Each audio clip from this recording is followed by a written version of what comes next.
코센코아 안녕하세요. 비트코인 44,147달러, 이더리움 3,153달러, 현재 여전히 박스권 횡보 중입니다.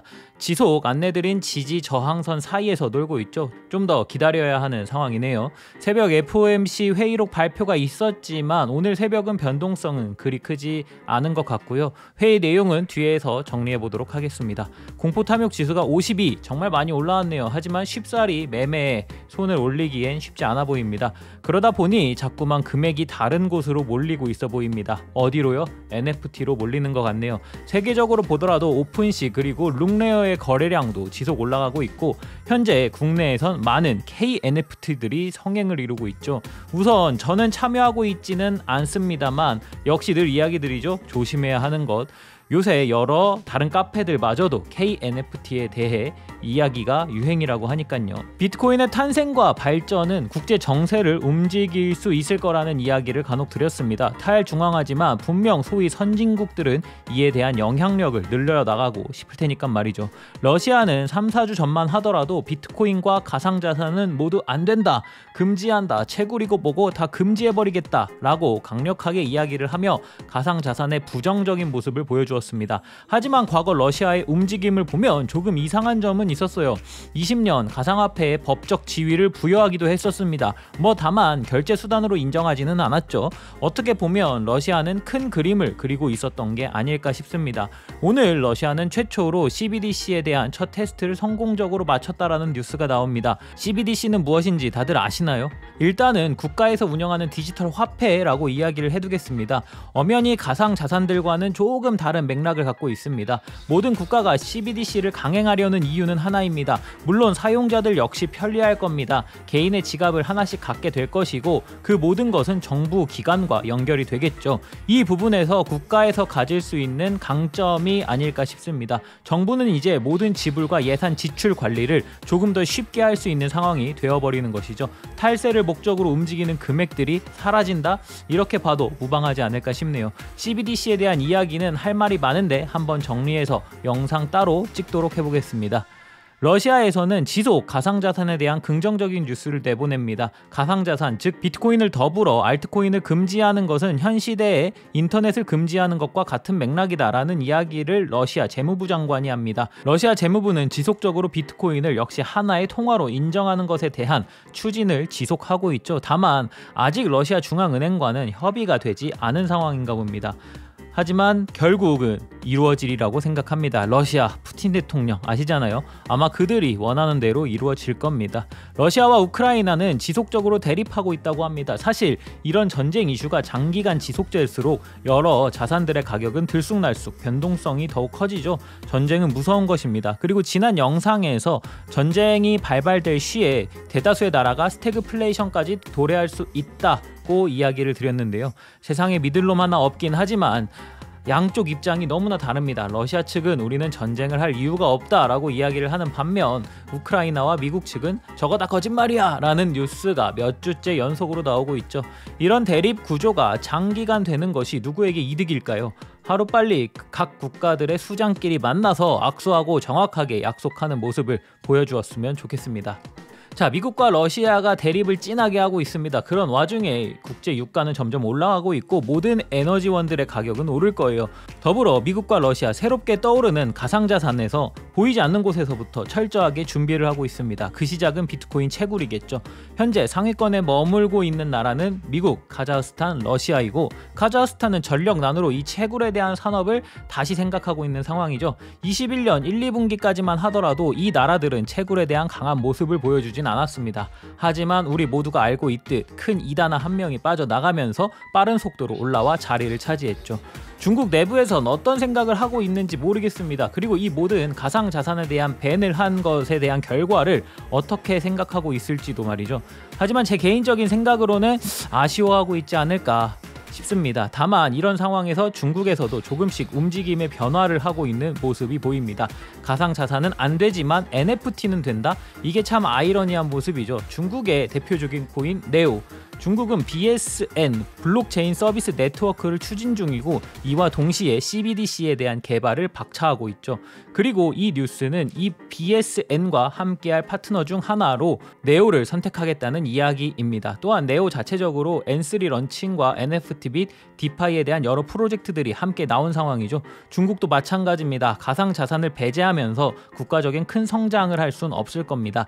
다만 그 주도권을 갖고 싶어 하는 나라 중 하나이죠. 밴을 했지만 이들은 이런 식으로 내부적인 준비를 하고 있는 것으로 보여집니다. 그리고 그 발전의 핵심에는 가상자산이 주가 아닌 CBDC가 주를 이루게끔 판을 짜고 있는 거죠. 왜냐? 중국 내부에서 빠져나가는 돈들을 국가에서 알아야 하니까 말이죠. 결국 언젠가 중국은 이 시장으로 다시 돌아올 수밖에 없을 겁니다. 다만 그때도 과거와 같이 강력한 영향력을 가질 수 있을까요?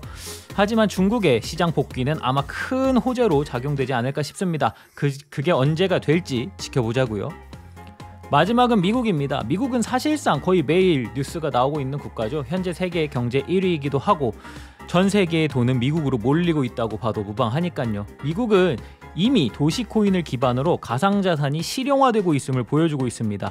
미국 마이애미 시장에 대한 이야기 들어보셨죠? 이미 마이애미 시장은 월급 및 연금마저도 가상자산으로 받겠다 선언하고 그대로 진행되고 있으니까요.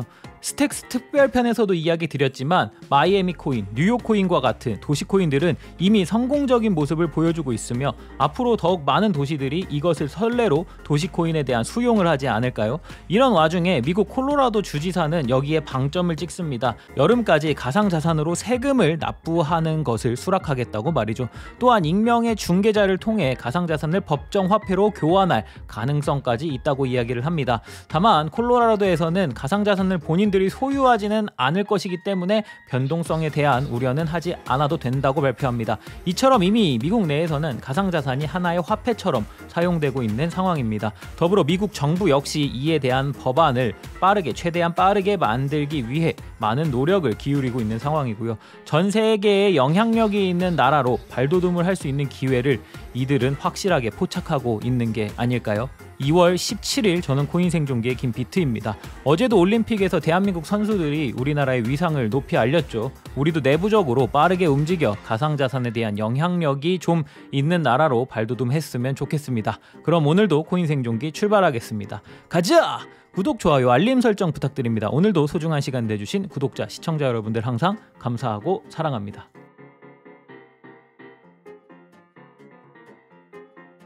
비트코인 4시간 차트입니다. 현재 43,000달러에서 44,500달러 사이를 지속적으로 횡보해주고 있는 모습을 보이고 있는 우리 대장 비트코인 형님입니다. 라이징 웨지 패턴 안에 여전히 있으며 웨지 상단은 46,575달러의 저항이 존재하며 하단은 41,620달러의 지지선이 존재합니다.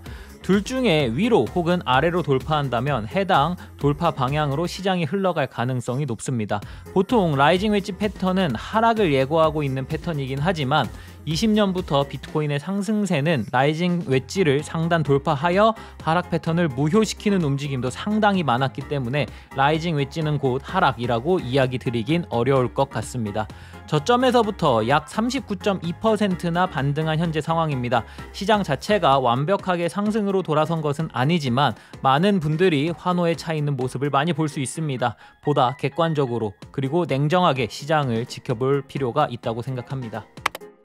잊을만 하면 나타나는 FOMC 회의록. 이번 FOMC 회의록은 그래도 시장에 충격을 주는 내용은 크게 없었습니다. 이미 우리가 예상하고 있는 수준으로 내용이 마무리되었으니까요.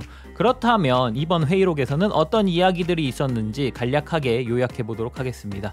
현재 FOMC 의원들은 테이퍼링이 3월 초에 끝날 것이라고 이야기를 합니다. 자, 작년부터 지속 이야기하고 있는 내용이니 뭐 새롭진 않죠? 금리 인상은 테이퍼링이 끝난 후에 시작될 예정이라고 하네요. 이 또한 파월형이 계속 이야기했던 부분이고 저희도 계속 전달해 드렸죠. 현재 FOMC 위원들도 금리를 곧바로 올리는 것이 적당하다고 생각한답니다. 좋은 내용은 아니지만 모두 다 아는 이야기이니 시장에 크게 영향을 주지는 않은 것 같습니다.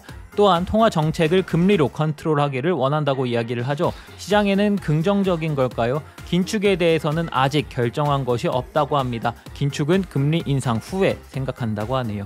이 모든 것이 이전에 언급했던 것보다 더 매파적인 발언은 없다고 보여집니다. 그에 따라 시장도 큰 반응을 보이진 않은 것 같고요. 앞으로 다가올 3월 아마 매우 중요한 이야기를 하지 않을까 싶네요.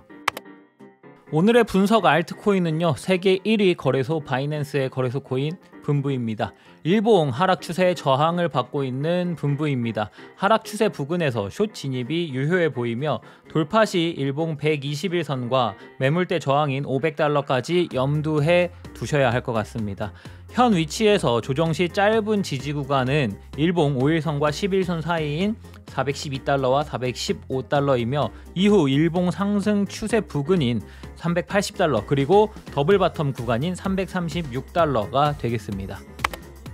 자, 오늘은 여기까지. 우리나라는 사실 자원이 많지 않은 나라입니다. 이런 상황에 정말 치고 나가서 국가적으로 한 단계 성장할 수 있는데 움직임이 많이 아쉽네요. 그게 되지 않는다면 우리라도 발전하자. 모든 이들이 발전하여 페라리를 사러 가는 그날까지 코인 생존기는 계속됩니다.